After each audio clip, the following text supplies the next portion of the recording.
guest speaker for today, or this evening, is six-time South African aerobatics champion, display pilot, RedBull athlete, and soon-to-be competitor on the Champion Air Race Series, Patrick Davidson.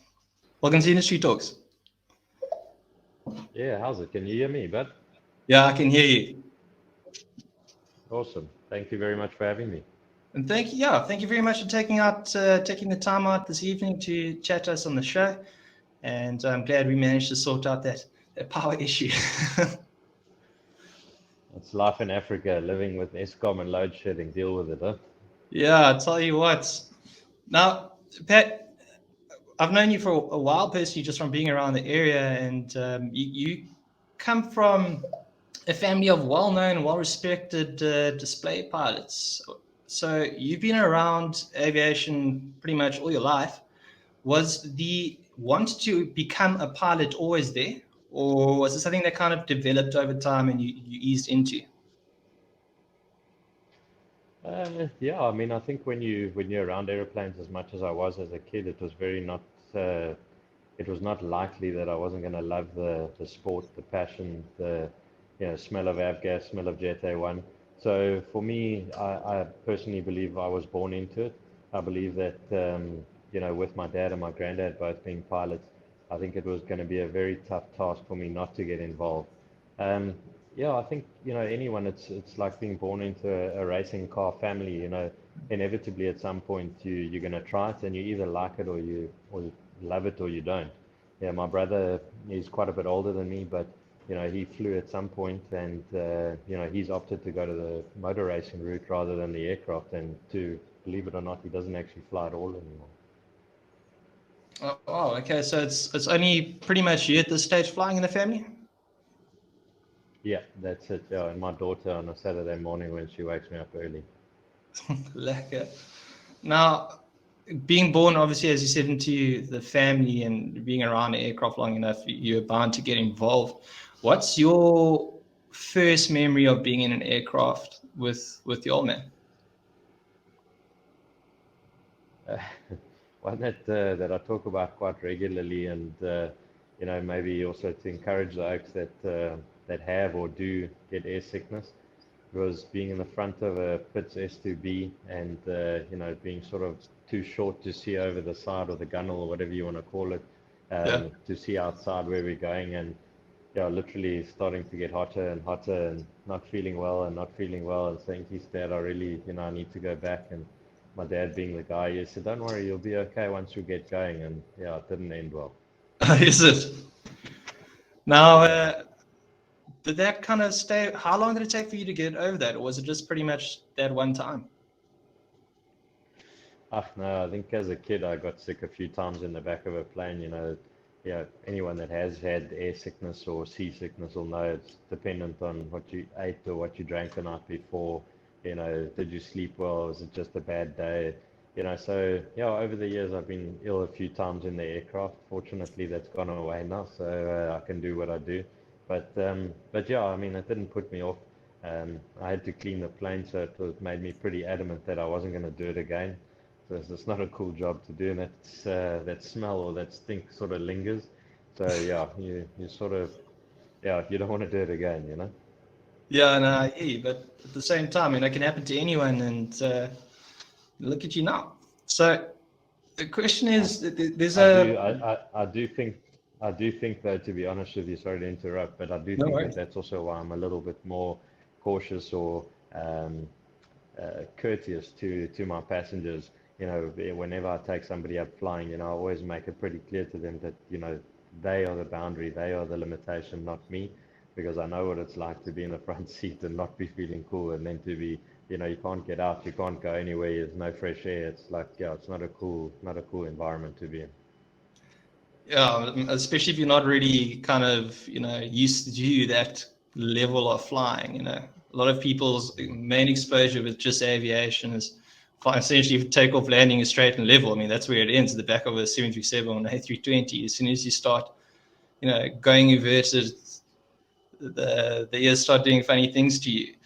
Um, Now, coming from your background and kind of always being around aircraft and flying from very early on, there's a well-known newspaper article that's gone around about you winning your first aerobatics championship at the age of, I think, 12.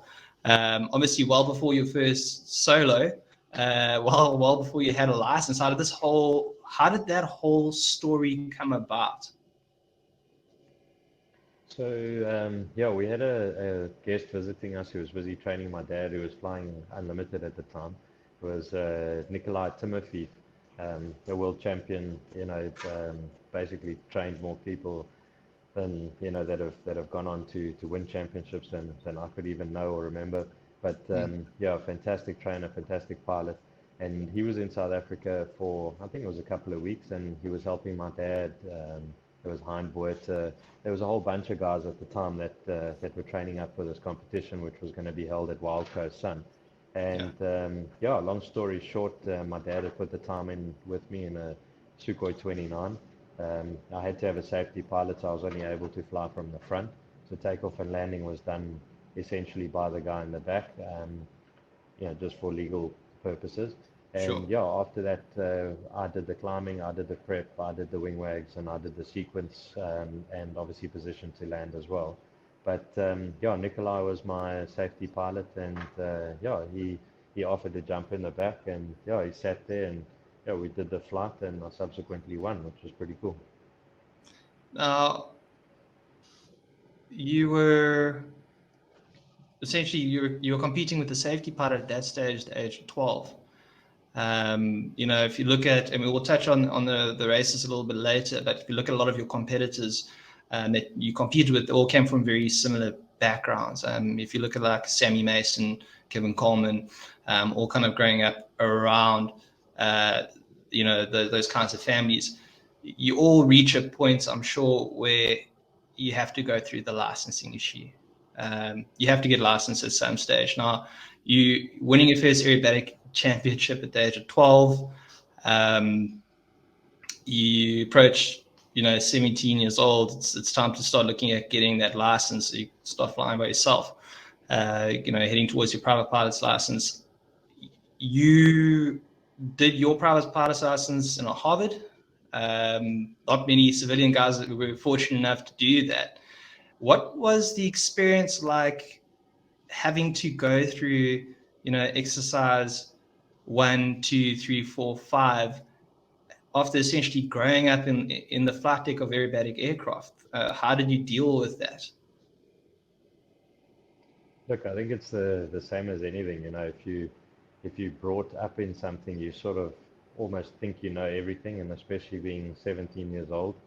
So I was very fortunate to have an instructor, Ted Lunt. Yeah, unfortunately passed away, is no longer with us, but he was an RAF man. He was on all sorts. He flew, yeah, literally, he's actually got a book that he gave to me and signed, and he flew Hunters, and he flew, all the cool stuff that you could have flown.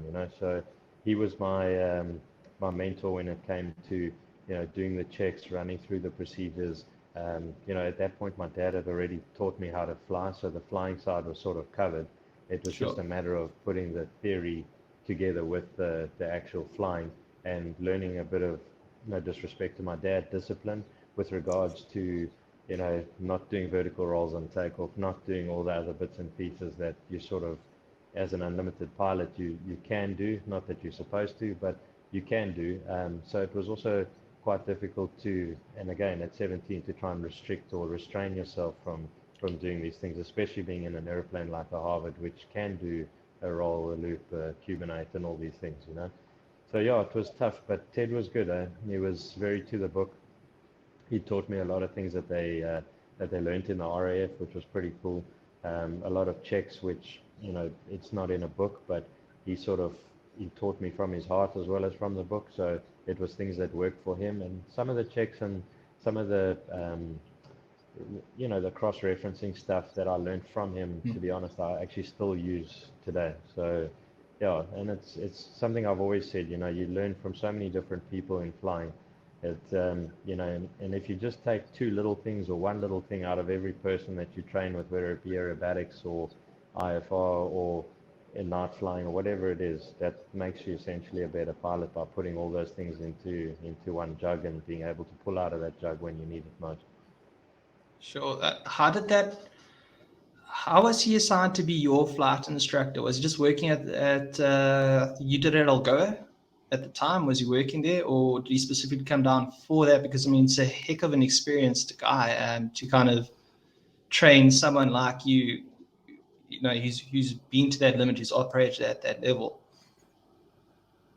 So what was quite cool was that to Ted, I was just a normal kid. I was an arrogant 17-year-old, and I wanted to fly. That was all I wanted to do. But I also had learned, about girls, and I was trying to write my matric exams and those sorts of things as well. So he was the right person. He had the right credentials. At some point, he had flown Harvards before, because obviously the other side of the coin is that you had to have somebody who was instructor rated on a T6. Yeah. So it wasn't like you could just go and grab an oak off the street and he could teach you or at least sign you out on it. So between Ted and Tony van Fleet, they sort of helped me get through on the Harvard. And yeah, you're right, it was at Algoa. My tires there, my granddad's tires there, and my uncle for that matter's tires there. So yeah, obviously a lot of fond memories in Algoa Flying Club from when I was a lightie. Yeah, it's a great institution with a long heritage. Eh? Now, you've mentioned a few people at this stage, and obviously your father was a major influence to you developing you. You said teaching you to fly. Ted giving you various skills and instilling that discipline. You mentioned Tony. You've also been around the aerobatic community, specifically within South Africa, for a long time. Who would you say was the person that almost nurtured and mentored you the most, or someone that you looked up to during this whole process to getting where you are today? Yeah, I mean, for me, without a doubt, it was my dad. Without him, I wouldn't be in this position. I wouldn't have had the opportunities. I don't think that I don't take it for granted. I realize what he gave me. Yeah. Having all the assets that we do, that I'm able to fly. But yeah, he's really, really hard. He's softened up a bit now in his old age. But yeah, my dad was one tough character, and if you didn't do it right, and if you didn't do your checks, and if you weren't prepared, he literally would just get in his car and drive away. So yeah, I respect him for that. It's kept me alive this long. Yeah. Flying high performance airplanes, you've got to have a big respect for the ability of the plane, and also know where you as a pilot's limitations are. And also, the grounds, yeah, it's not going to give you a second chance. And I really do think that my mentor, the person that I looked up to most certainly my dad, without a doubt.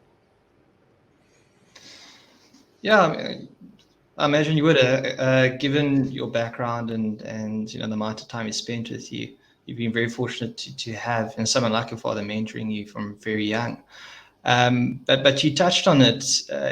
Display flying, aerobatics, whether you're competing or just doing a display, it comes with an inherent risk. No matter where you are in the world, or where there's a show, at some stage you end up reading about where it's gone wrong. Now, having flown these high performance aircraft within these extreme tolerances to the edge of the envelope, where do you think if an aerobatics or display pilot is going to get themselves in trouble, when is it most likely?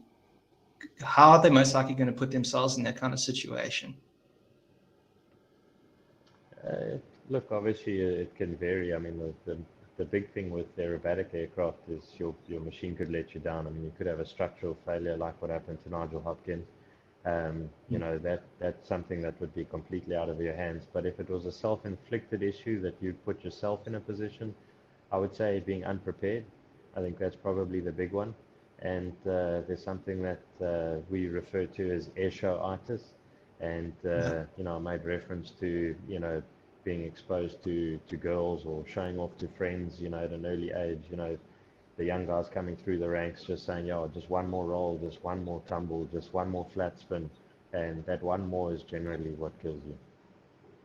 Okay. So you just pushing it a little bit too far, perhaps not sticking to the routine. Exactly, just pushing the boundaries. The main thing is, like, people laugh at me, and a lot of people criticize, but I do not fly an airplane without a sequence card. If I don't have a sequence card, I will not fly the display. So that's just my rule to Sure. myself. There's certain other aspects of preparing myself before the display, and even during the display for that matter.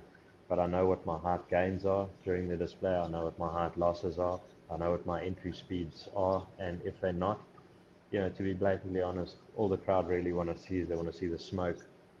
They want to see the Sure. noise.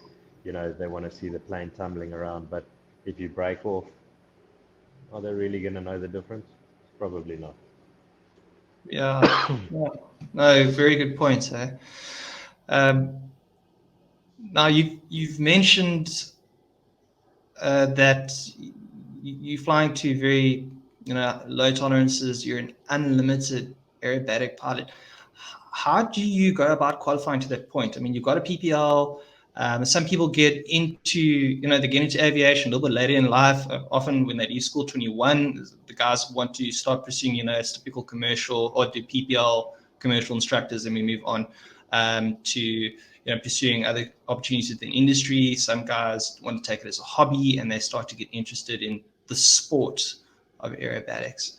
Now, bearing that in mind, how does one start entering into the sport? How do you start getting involved, and to get to the level as an unrestricted aerobatic pilot? What are some of the hoops you have to jump through?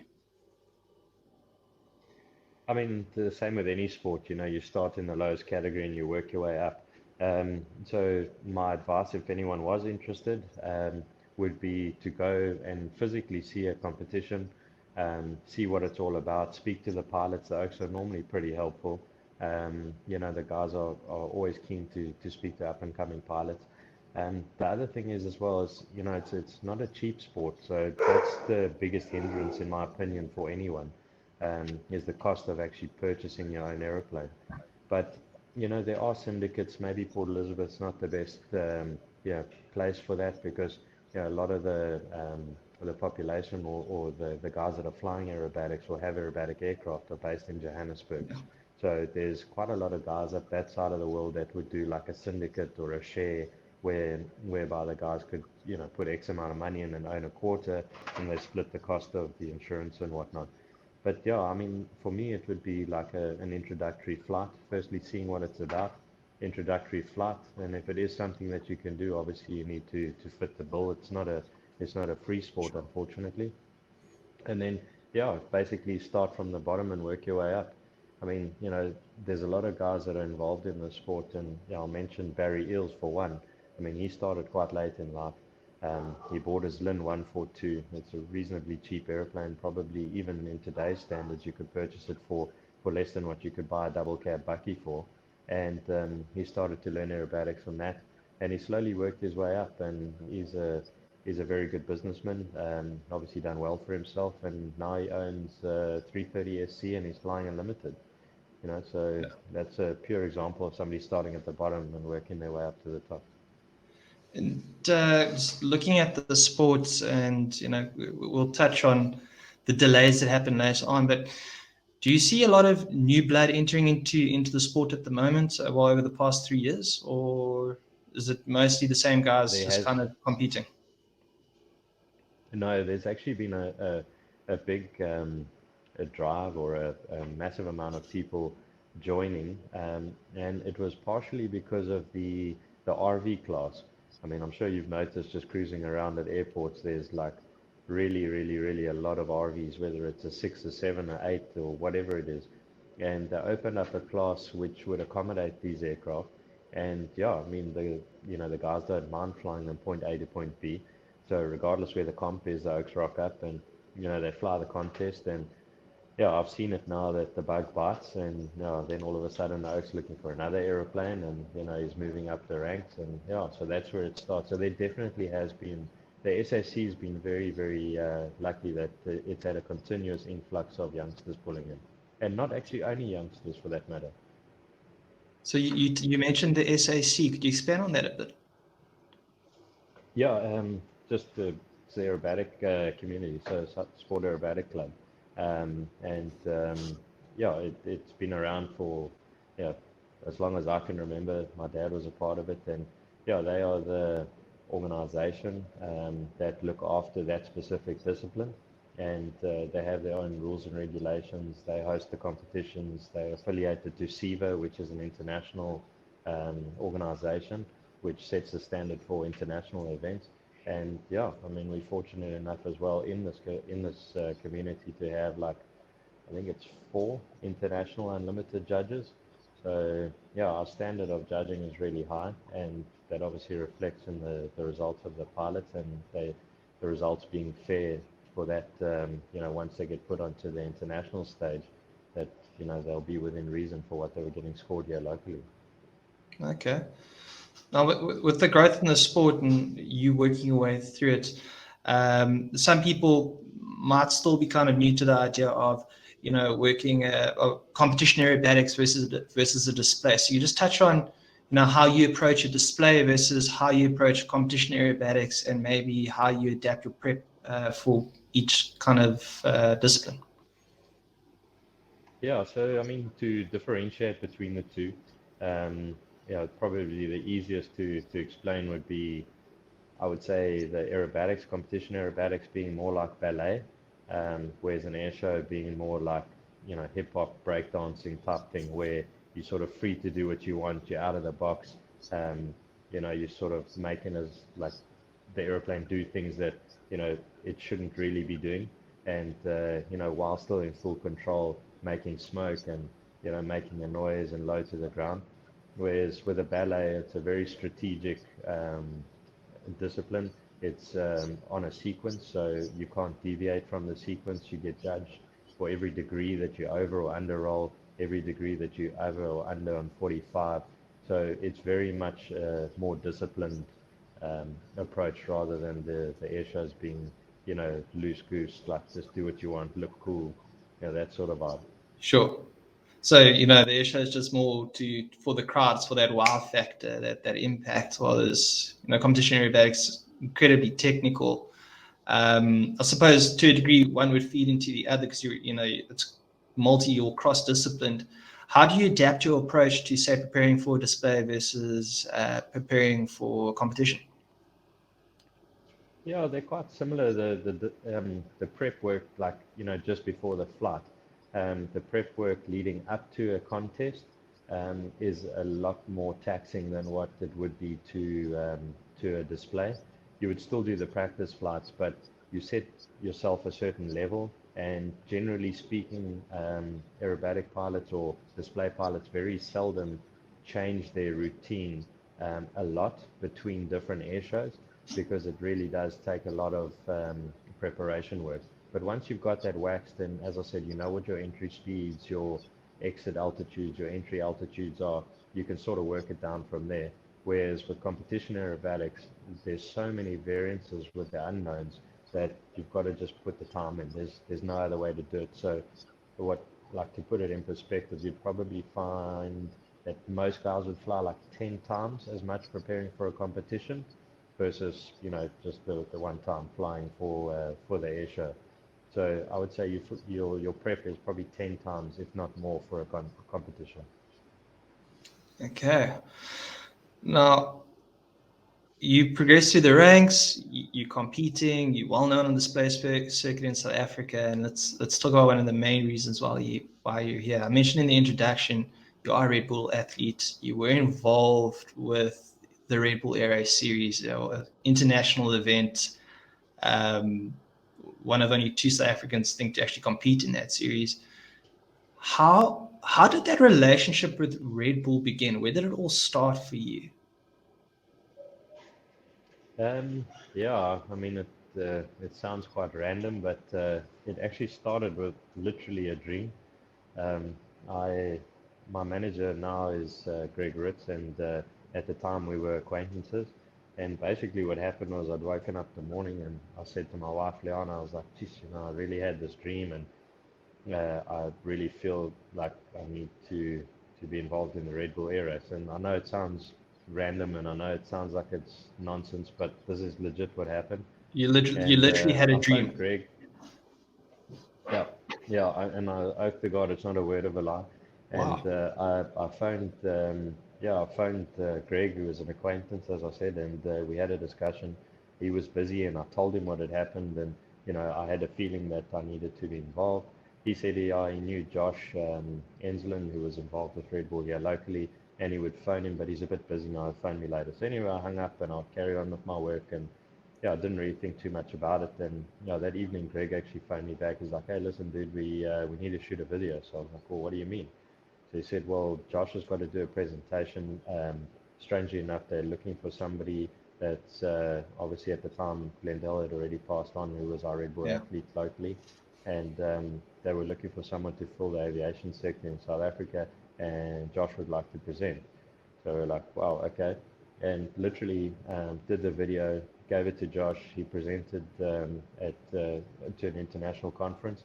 And I think it was about 5 weeks later, I was actually in Spain, in Ocaña, at the Red Bull Air Race training camp. So literally, that is how it happened. So just you get a phone call and how's it? We've seen your video. We like what we see. You coming up to training camp. Yeah, obviously they'd asked for a CV. It was a discussion between myself and Greg to do it as a video CV rather than just a handwritten thing that people could see who I was. They could sort of ask questions, see the emotion. Just sort of be a little bit more personal. Yeah, and literally from that video getting to Josh and him presenting, like 5 or 6 weeks, I was literally in Okanya at the first training camp, and I still remember sitting there going, I'm actually not sure that this is real, but I'm here. And it was with Paul Bonham and Steve Jones and Klaus Schrott, and basically did the training camp, and yeah, after that, 1st of September, I signed the sponsorship deal with South Africa Red Bull. So yeah, Was this what year was it? 2017, 2016?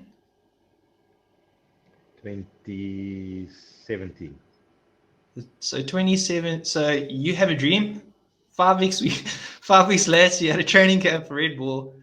You signing a Yeah. contract just like that. Look, I That's mean, don't get me wrong. This has always been a dream to fly Red Bull Air Race. I mean, that I yeah, of think with course. any sports pilot or whatever the case is, that's sort of the ultimate. But I'm not even joking to you. I said to him, I need to be involved in the Red Bull Air Race, and that was how the conversation started on the telephone. And yeah, this is where we sit now. It's surreal. That's incredible. So take us through. Well, the discipline now is completely different. You're racing versus. I'm pretty sure a lot of the guys that a lot of the guys that you compete with, aerobatics pilots, Air Force pilots. Long history of that. Some of the guys were running the circuit professionally in the States. Um, but now it's a completely different discipline, uh, using the same kind of skills. So just take us through the training camp process and then what happens after that. Yeah, so training camp consists of pylon flying, but before you get to the pylons, they sort of, I mean, they know who you are before you arrive there. So we were requested to do presentations. Yeah. Mine was on aerodynamics and engine operations, and you're presenting to the likes of, as I said, Paul Bonham, Steve Jones, and basically this is just to sort of sum you up and how you are in front of camera. If you're able to sort of speak to people, are you able to hold your own, pretty much. And then Okay. from there, the flying side of it, it's safety orientated. So what they do is they'll bring you sort of down to the top of the pylon height, what we call pimple height. You'd basically come in and you would simulate flying the track over the track. So you wouldn't be actually in the track, and they would continuously be shouting things like cut, cut, cut. And at that point, you were obviously asked to pull the power back, set yourself up, and to do a missed approach on either a field or, if possible, the runway. And so there was a lot of that. Before you even went into the track, we were doing tail slides as well, because if you hit the pylon on one of the wings, there's a good opportunity that the stuff actually heat welds itself onto the wing, which obviously changes the aerodynamics of the aircraft. You know, a lot of the places where we fly as well are completely, it's like completely maximum what you can operate those airplanes out of. I mean, maximum, minimum. With regards to approaches, you know, we're working out of 500 meters with concrete barriers on both sides with downwind Yeah. components and so they want to teach you how to get the fabric off the wing and to work with a helicopter, because there's, generally speaking, there's a helicopter in the air with you as well. They would come up to an inspection of the plane. You would then be asked to do a tail slide favoring whichever wing. And then eventually, once they were happy that you could do all these things, they said, okay, cool, you bring it down, and then you were dropped sort of into the top of the yellow band, and then onto Sure. the yellow band, which is race altitude. And yeah, they ran us through a section of sort of 1, 2, 3 pylons, and then breaking off, and then eventually they started putting us through the track. And yeah, a lot of things that that came out of that training camp, which I didn't know before. And you know, coming from a competition background, it didn't need to look pretty to be fast. So Sure. it literally just had to be the shortest, fastest line. And it didn't matter if it wasn't 45 on the way down and it was 60 degrees on the inverted line after the VTM. It was, you know, the plan was get through the gate as quick as possible, make sure your wings are level, you're not climbing, and get the best time. So, yeah, very interesting. But safety was hectic, eh? I mean, the Oaks, I mean, yeah, when we eventually started racing, I mean, it was sweat training every year, you know, to make sure that you could get out of the aeroplane, or you could at least breathe in the aeroplane until you were rescued. So yeah, they took the safety side of things really, really seriously. No, I mean, it's like I said, yeah, it's another race that has, well, it's another discipline that has an element of risk. But I mean, that series was held, you know, very successfully for many years. I think with only one major incident, which, you know, the guy walked away or climbed out from. You know, that's why their training is there. Um, Yeah. the How did you find the transition into racing? How different was it compared to what you'd done previously? You said it's all about time. It's all about being the quickest out the block. How did you find the switch over into that new discipline? Yeah, I mean, I actually really enjoyed it. I mean, the prep work, you know, I mean, obviously I'm not referring to anything back home. You know, the prep for the running into the track was a lot less than what I was used to. And the way that I see it is, it's all good and well on paper, and the track looks like it's there. But I promise you, when you start diving in and these things start coming at you at 200 knots, it it's a completely different perspective. It's yeah, I mean, those gaps are tiny. You start changing the angle to be oblique, you know, to try and get the straightest line to the next gate. You know, all of these things start coming into play, and you're processing. It's literally impossible to process all the information. I mean, just for instance, you're taking a 5 meter per second wind from, say, your left-hand side, and you're coming out of a left-hand turn, and you've got the bank on, and you're up to 10G, and in your head, because the day before, this is what it looked like when you came out, and you put the wings level, but you haven't compensated for the, obviously, the inertia of the airplane pushing towards Yeah. the outer pylon. You've got the wing creating like a kite, if you will, towards that pylon, and now you've got the wind once you've leveled out pushing you. So you end up coming like, yeah, this is not looking sort of like what it did yesterday, and boom, you know, you hit the pylon, and it's like whole race gone, or you know, whole pylon gone, and yeah, hopefully no damage on the plane. But yeah, I think the amount of information that was coming at you as an individual, as a pilot, was just hectic. And I can only think that the only way to get better at that, or to be able to process it faster or better than what we or what I was just experience. Because it really, it's a lot to take in. What's the effect on the aircraft? And I want to touch on the G actually as well in a bit. But when you whack a pylon, what's the actual aerodynamic effect on that aircraft? Do you feel it? Is it noticeable? Do you feel the yaw towards the impact side, or how do you know you've struck that pylon? So there's a lot of different types of pylon hits. You know, if some of the times you never even knew you'd hit it, and it was only after you got to the second lap and you sort of like check back and like, oh no, really, you know, that's like yeah, you didn't even feel it. But other ones, like what I was referring to when you're banking out, especially when the aircraft's under loading, yeah, you feel it. It's a massive bang. It's a big like pull on the aircraft itself. I hadn't had it, but yeah, one or two of the other guys, Baptiste and one or two of the oaks, they had like prop strike, like they went straight in, and you know that causes all sorts of other drama with it being stuck on the blades and cooling issues and yeah, all sorts. So yeah, it varies.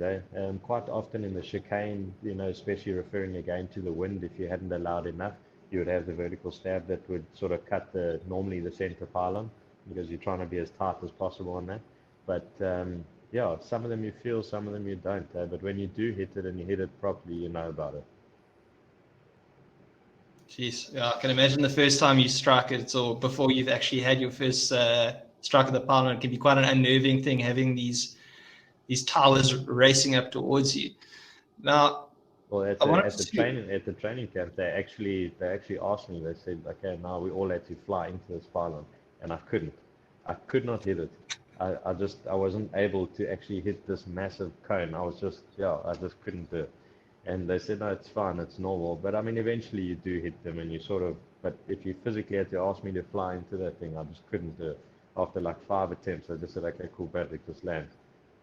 Yeah, I mean it's completely counterintuitive to your entire aviation career. You know, now they're actually asking you to fly up landing to something. I mean, I can imagine that the psychological kind of shift to get to that point. But I mean, that's the reason why the training's there, is to get you comfortable with the fact that you Yeah, and realize that. you're like flying level, and then you slowly start flying, and you're like, oh, did I hit it? And you're like, no, and you do it again, and you just and you go over again, and so anyway, but yeah, eventually you do hit them, and yeah, it was quite nice of them not to make us pay for them. You know, obviously, as you're starting to cut down on the time and you're trying to get faster and faster, you're going tighter and tighter and tighter and Yeah, tighter, and then eventually, pop, you know, it's like, hey, sorry, yeah. I can imagine they aren't cheap. I think there was something like, I don't want to lie, but I think there were like 12 or 15,000 euros. That was just the top sections that were replaceable, you know. So I think my worst was like I think we did like a 4 or 5 pylon knock in a session in a training camp. Yeah, I wasn't popular. It happened. I'm pretty sure it happened to a lot of people. But now you finished. You went through training camp.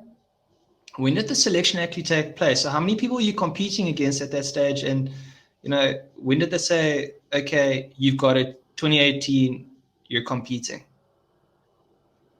So I actually had 2 training camps. We did 2 training camps with the same group of guys that joined. Sure. Myself and Dario Costa actually sat out in 2018, and mine was by choice. I was given the opportunity. They were flying the extra 330LXs at the point, and they were on the European register. And basically, what it was is that we knew that in 2018, sorry, 2019, is that right? 17, 18, 19. Yeah, 19 was the last year, 18 I raced. 2018 they joined, they were going to have the Edge 540s. So basically they were going to be N registered. And at that point, as you know, I had my FAA commercial license. Or if I wanted to race 2017, I would have had to have gone and done my YASA which was quite a story. And yeah, I decided rather to wait. And yeah, so that was the reason that we set up. But yeah, literally after the training camp, you have like a graduation, if you will. And yeah, at the time it was Clemens Jaeger and Eric Wolf. They were the main oaks. And yeah, they would sort of come there and say, hey, listen, dude, you made it, you didn't make it. We like this about you, we don't like that about you. And yeah, it was like a proper job interview. It was hectic, huh? But I mean, just that feeling to know you've got it, you've been selected, and 2018 you're racing. Um, Imagine excited, but kind of a little bit apprehensive about what's actually coming your way, you know? Yeah, look, I don't think there was any apprehension rather than being impatient about, you know, time passing. But, yeah, everything being said and done, it was the right thing for me. I had a lot of stuff, you know, I don't fly for a living. We have a family business in Port Elizabeth as well, which was requiring a lot of my attention. Yeah. And the handover for, we were doing like 6 races abroad at the time. So it was a fair bit of time to be away, So it was quite a lot of handover that needed to happen, a lot of things that needed to be sorted out before I could literally just, walk away. So it was the right thing for me to have done, but yeah, I was like wishing time away, like you cannot believe. Now, your first race, well, before we actually touch on that, is the breakdown? So what was the setup for the RedBull Air Race? What was the structure? So you had a practice session, time trial, and then a race, or what was the structure of it? What was the actual format of that competition? So generally speaking, you had like 2 days of shakedown, which consisted in Challenger series, because we shared 3 aircraft. It would consist of like 2 flights a day, 3 flights if you were lucky, and they would interchange you between the aircraft. And although they were exactly the same, they were completely different.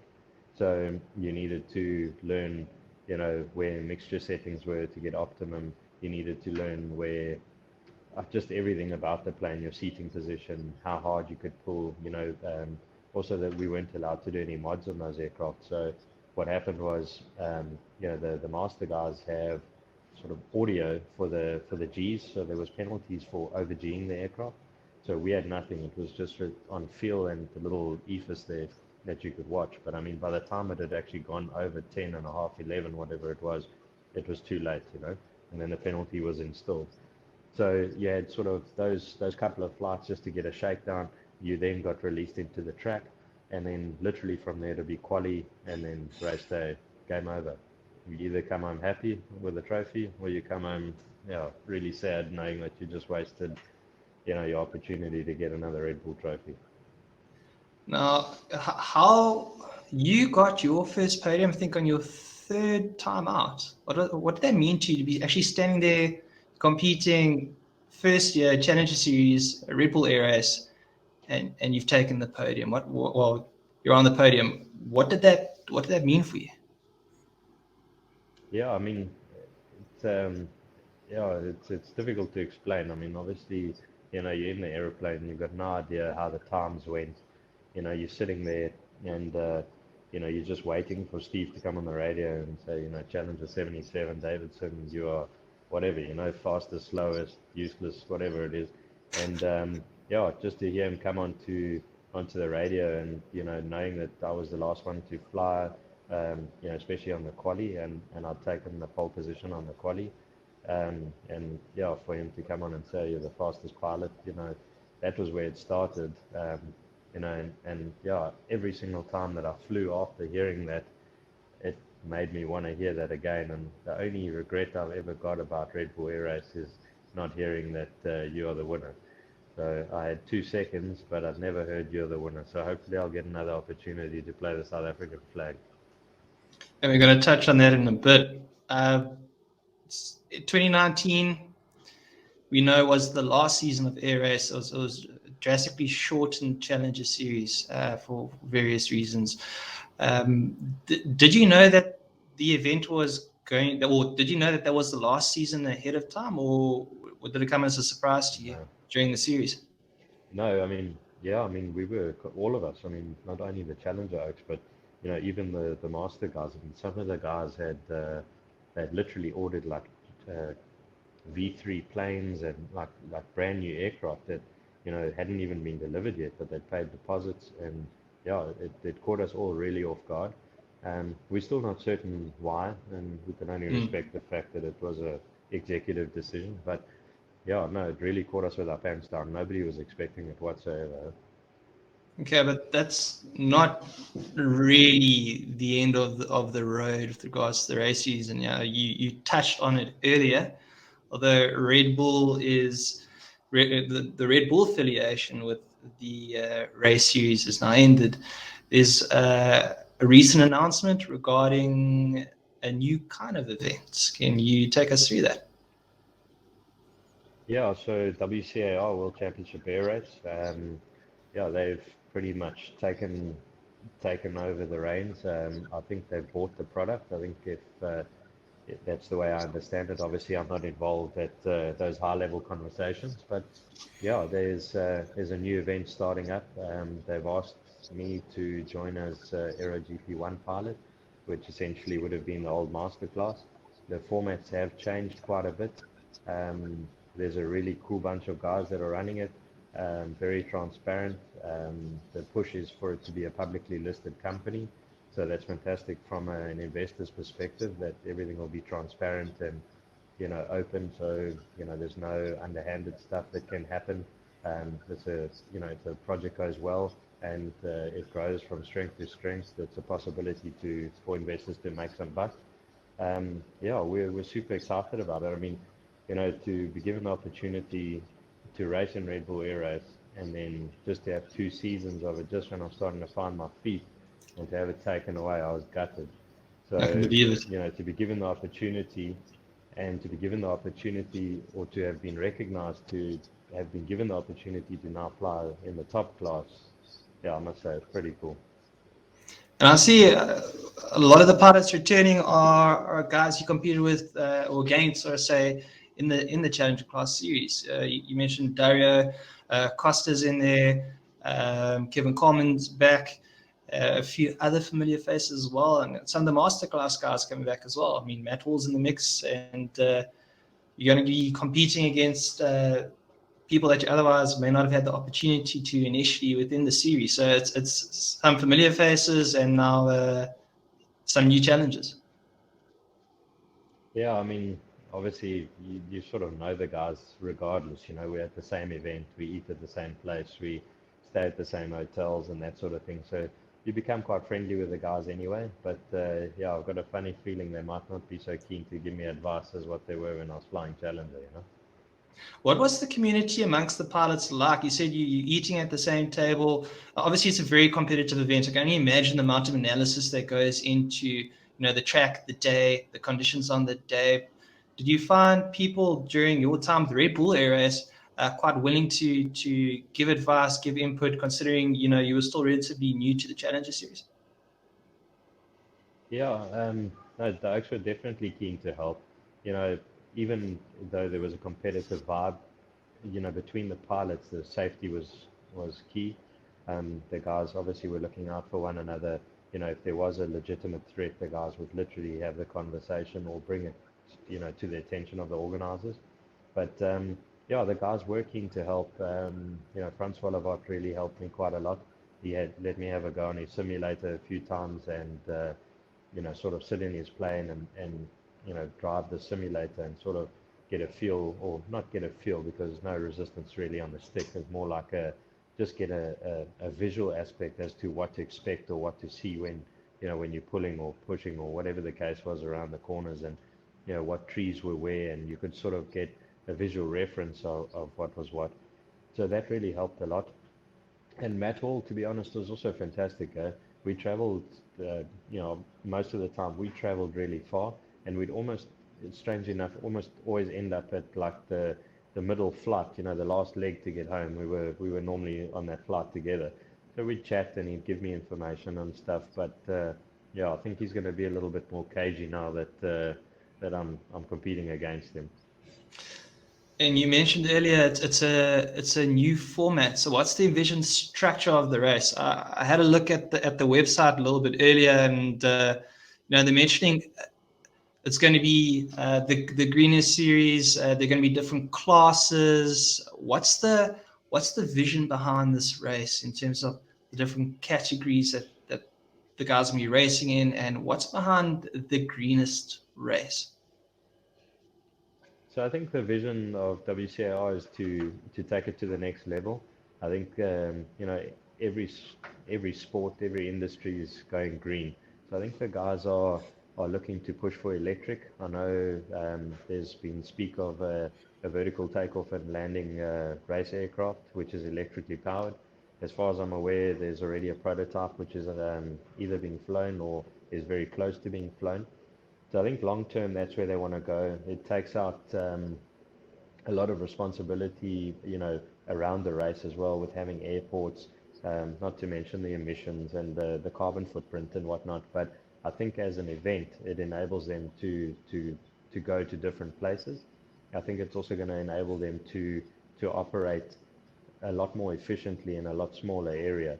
And, hopefully the way that I see it is that, it's got to go this way. I mean, not Yeah. only air sport, but I think aviation in general needs it.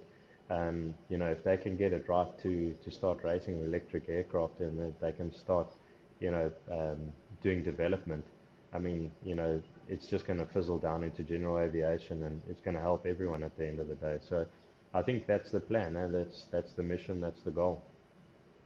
Brilliant. Yeah, I mean, what a great way to showcase new technology. And we've seen it with Formula One, the way the guys have really, really pushed that technology to get just that edge. Why not implement it into the World Championship Air Race Series?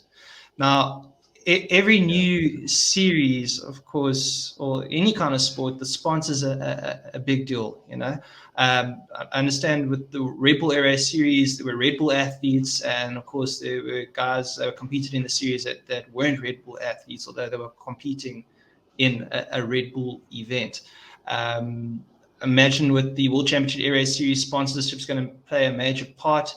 Have you approached anyone to help put your team together that's willing to help create awareness and sponsor the team? Yeah, I mean, obviously, I remain a Red Bull athlete. That's a given. But I also understand the fact that with a new series, it's not ideal to have 12 Red Bull branded aircraft. It sort of just looks like it would be going back to its roots again. So yeah, we've got a couple of people that we're speaking to to look at branding the aircraft, to assisting us becoming partners. And we've got Fat Frank on board, we've got Lightspeed on board. Red Bull will be on board, but on a very small scale on my person rather than on the actual aircraft. And yeah, I think once the sort of the global announcement has been made and everyone's made aware of the format, because even me as a person who's participating, I still don't know exactly what the format will be, to take the 12 to the winning aircraft. There's definitely going to be a swing on things. I know the guys are talking about putting a spanner in the works for the pilots, making quali more important, not being able to sort of pre-select where you qualify and it has no effect. The guys are also saying that they want to have a little bit of jeopardy in between where there's other benefits during the lead up to race, and it's I think they really have got the interaction with the crowd as like a first thought. They want to keep the crowd engaged, they want to keep the pilots on their toes, and I think if they can do that, it'll make for incredible racing. I think that once that global announcement has been made and we all understand how this works, it will open up the floor for guys to come on board and start chatting about additional sponsors. But I'm super grateful to have the Oaks on board that I have. Now currently they've been with me through thick and thin, and I mean, you can only just say thanks to those guys. Especially during COVID times, it's been difficult for everyone. Huh? Yeah, no, I can believe it, but great to have those kind of guys on board. Just got two more questions for you, and then we'll take some questions from the floor if they pop up. They mentioned there might be a jet event and an eVTOL event. Can you expand a bit more on the eVTOL part? Because you're obviously a GP1 racer.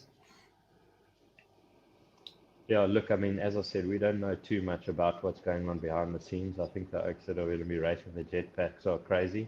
I think I'd rather be in an aeroplane than with those things strapped to my back. But I mean, it must be a massive amount of fun. But yeah, Yeah. they really are thinking out the box. They're trying to keep the people engaged, as I said. Um, Look, we obviously are told as much as what the public know at the moment, and hence the reason for looking forward to the global announcement where I think all these things will start coming to life. Huh?